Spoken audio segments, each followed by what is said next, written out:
So the question today is, what should people that are dating or that are engaged to marry, what should they be talking about in the space between when they said yes and when they say I do? Yeah, because there's a yes and then there's a I do. Well, I think the idea behind this question is people run out of what to say and then they begin to do things that are reserved for later. So you need to know, what exactly should I be doing with my boyfriend or my girlfriend? If it's going to be a 6-month relationship or a 1-year relationship or even longer, what exactly do we feel that time with? So I think the first thing is, first of all, defining the objective of this period. And I think that objective is to get to know each other. To get to know each other, maybe not intimately, but to know each other well, to understand each other's backgrounds, each other's paradigms, each other's perspectives, each other's history, each other's outlook. And then once we have layered this, then we can now begin to dig deep into how does that manifest in daily conversations. Yeah. So I'll start with the big picture. It's about making sure that we get to know each other better. Awesome. Okay, so he has laid the background. I like him. He's just a big picture kind of guy. Yeah. So during this period is also an opportunity to set expectations, to communicate expectations. Yeah, each person communicates their own expectations, so that if your own expectation and my own, if they are at cross purposes, we can do what? Bring everything to the table and just have a time to realign.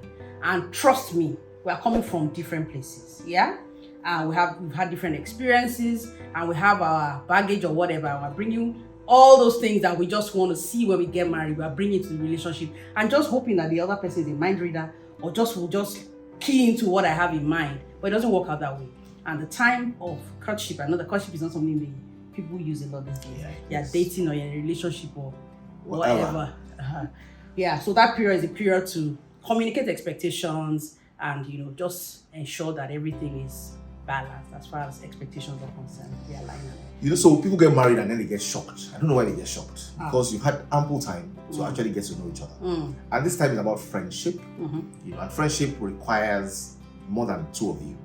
So I think this is very important. When you're starting out to relate with somebody, intimacy is built alone, friendship is built in the company of other people. So you want to make sure that when you're planning your outings, you're planning outings with other people as well, because somehow it's in the chemistry of a group that friendship is developed. So you get to meet his friends, you get to meet, he gets to meet her friends, and it's in that kind of environment that you can get to do the fun things that build friendship. And most often, more often than not, if you have all the meetings are private meetings, before you know what's going on, you have taken away the surface layer and you're digging deep. I'm not talking about Bible study. I'm talking about all of it. So in that relationship, you want to get to know each other. So there's a lot to talk about. There is your past. So you can talk about your growing up, your childhood. You can talk about your siblings, you can talk about your family. There's a lot in that space. There's a lot of gist that you can have together. Because remember, you're trying to know each other, you're trying to build friendship. And if you prioritize friendship, every other thing can be built on friendship. Okay, so I was going to talk about money. But talking about the past, I think our relationship with money in the past also defines where we are today. So even talking about our past and talking about money, I think it's something that needs to be spoken about in a relationship. For example, in a setting, once someone grows up in a setting where the father is very risk averse, maybe the mom is the one that is a go kind of person, and you grew up in that kind of environment, what happens most times is either I pick, maybe subconsciously or consciously, I pick this particular personality, about money or expectation about money. Maybe I pick the one from my mom and I expect that this is how, you should, if you have money, invest it. If you have money, let's do business. If you have money, but someone says, the other person feels, if we have money, let us do what? Save it. Like, let's keep piling it until whatever happens. And many of those things, they don't jump on us.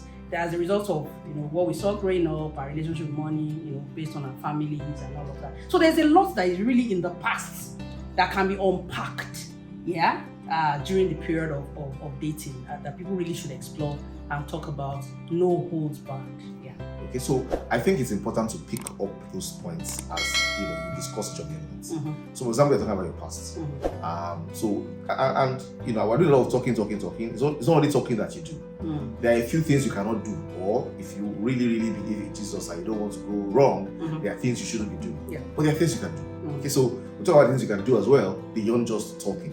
But in talking, you want to share past experiences. Yeah. How was your father, your mother?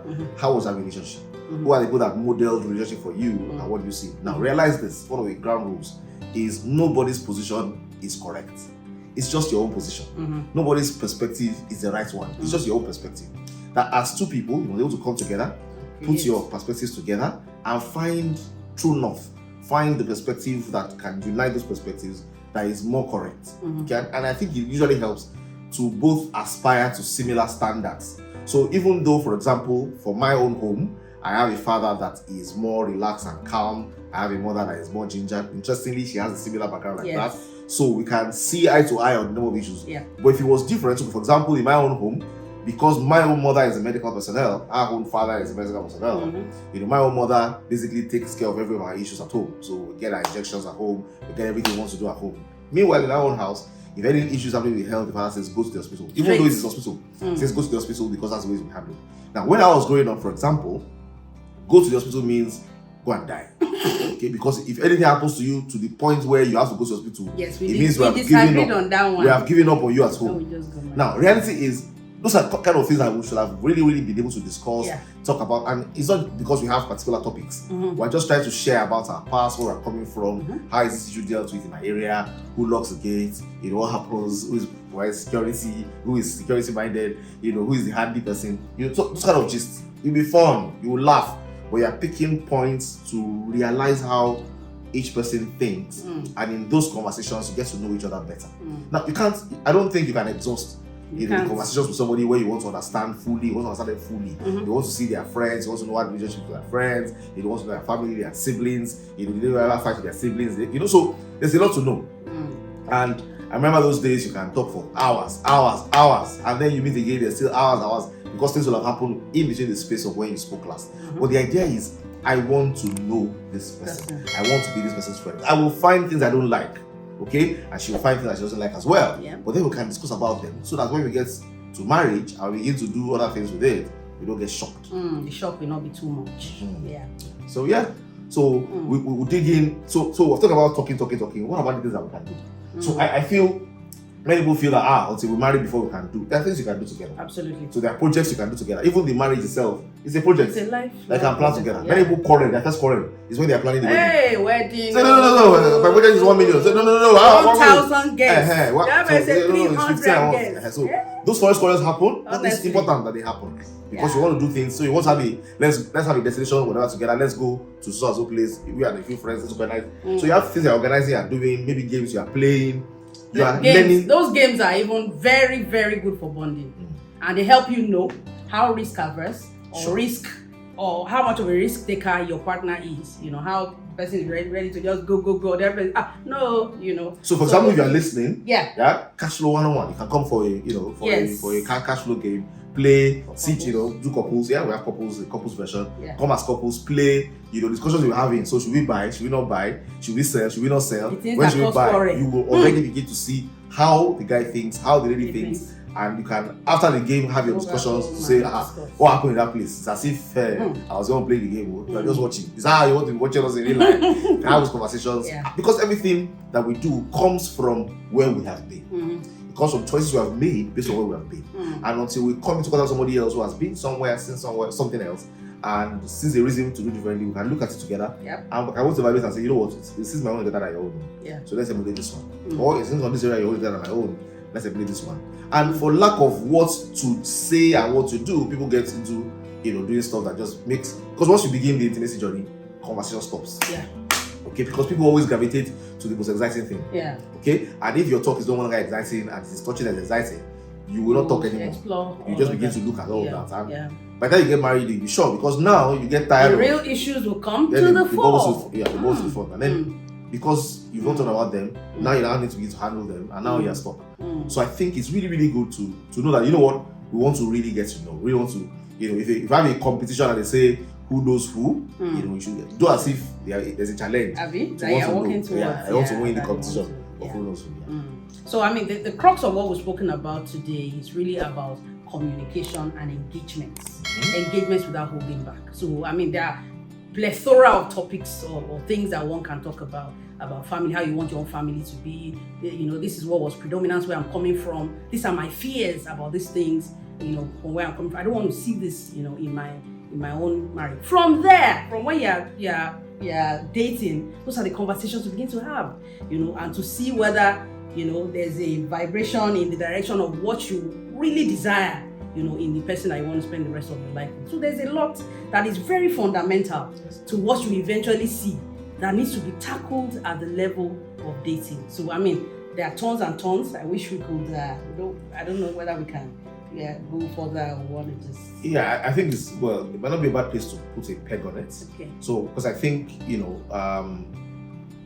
two is better than one. Absolutely. Because they have a better reward for their labor. Two is not better than one because two is better than one. Two is better than one because of the purpose. Yes. Okay. Yeah, you want to achieve something, it's more effective. I always joke and say, no matter how old you get as an individual, God is not going to compensate you with a baby because you are old. Yeah. God will say, this man is now 90, let's give him a child. No, you still need somebody else. In order to produce new life, in order to be productive, you need partnership.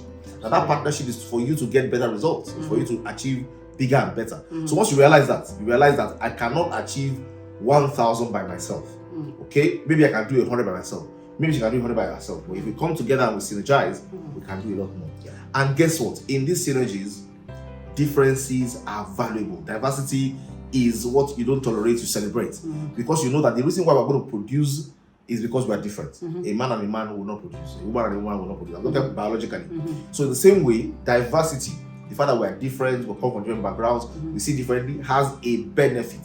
It's just important that I get to understand that diversity, respect and celebrate that diversity, and we're able to bring it all together in such a way that it helps us achieve a lot better. Yeah, so if you're listening to this, I'm going to continue this conversation. Yeah. Of course, you know that when you are in a relationship, there's so much. So much. So much.